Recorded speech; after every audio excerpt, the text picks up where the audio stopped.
चस्मा लगाइदिएर चुरोट खुवाइदिएर अनि सिक्री लगाइदिएर हैन त्यो किन गर्नुभएको के एका देशमा एउटी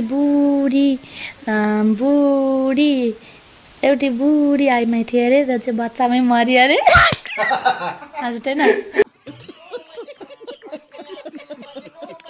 सोच्नु भएको छ कुनै बेला कुनै समय मेरो श्रीमान चाहिँ यो पेसाको होस्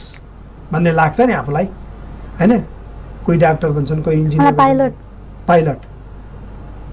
तपाईको इच्छा पूरा होस् अनि पाइलट चुरोट खाने चाहिँ पर्छेको गीत एकदमै एकाएक हिट भइरहेका छन् प्रेम प्रस्ताव कतिको आए कतिचोटि भनिसके इन्टरभ्यूमा जतिखेर यही क्वेसन चाहिँ काहीँ पनि छुट्दैन हैन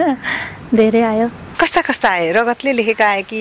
फेसबुक मेसेन्जर भाइबर व्हाट्सएपमा मात्र आए कि रगतले लेखेका रगतले पनि लेख्छन्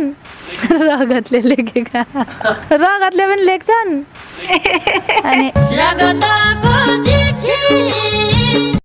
तपाई कमेडियन टाइपको बन्नु भएको भन्ने सेन्समा त्यसरी राखिएको हो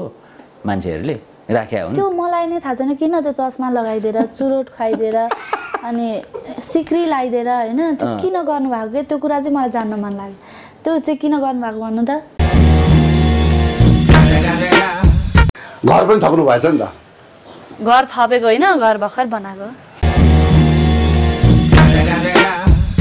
यतिखेर पैसा छापे हुन्छ अरे हो छापेको चाहिँ हैन कमाएको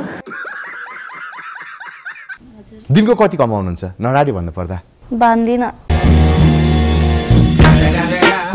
कर तिर्नुपर्छ भनेर कसलाई तिर्ने कर सरकारलाई कर तिर्नुपर्छ थाहा छ हैन थाहा छैन ल अनि तपाईले धेरै कमाइ गरेपछि त हैन तपाईले केही पैसा त सरकारलाई कर तिर्नुपर्छ ट्याक्स तिर्नु पर्यो नि त होइन अहिले त थाहा छैन मलाई त्यो थाहा छैन है त्यो नभन्नु भएको बाइकहरुको पो तिर्ने त कर त हैन कसैलाई प्रेम गर्नु भएको छैन छैन ठ्याक्कै भन्नुस् छैन त्यसो भए तपाईले अहिलेसम्म कुनै पनि युवकलाई प्रेम गर्नु भएको छैन मन पराउनु भएको छैन मन पराउँथे तर पहिला चाहिँ अनि के बीचमा टुट्यो हैन हो मैले मात्र भित्र मन पराएको क्या यो जुन तपाईको फ्याक्ट आउँछ नि हाँस्ने कुराहरु कसरी आउँछ त्यो चाहिँ यहीँबाट आउँछ यो कुरा त अहिलेसम्म मिडियामा आएको थिएन त मैले भिडियो हेर कतिचोटि हेरिसकेँ खै चटपटे कहिले बेचेको देखेन तपाईहरु चाहिँ अब आइहाल्नु भयो बेच्दै अरूले चाहिँ बेचेको देख्नु भएको थिएन हैन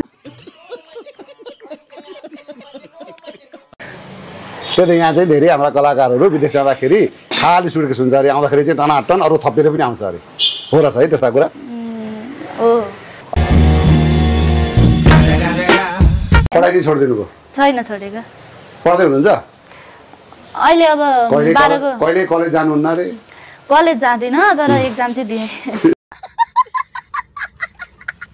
ए एउटा गीत गाएको कति हो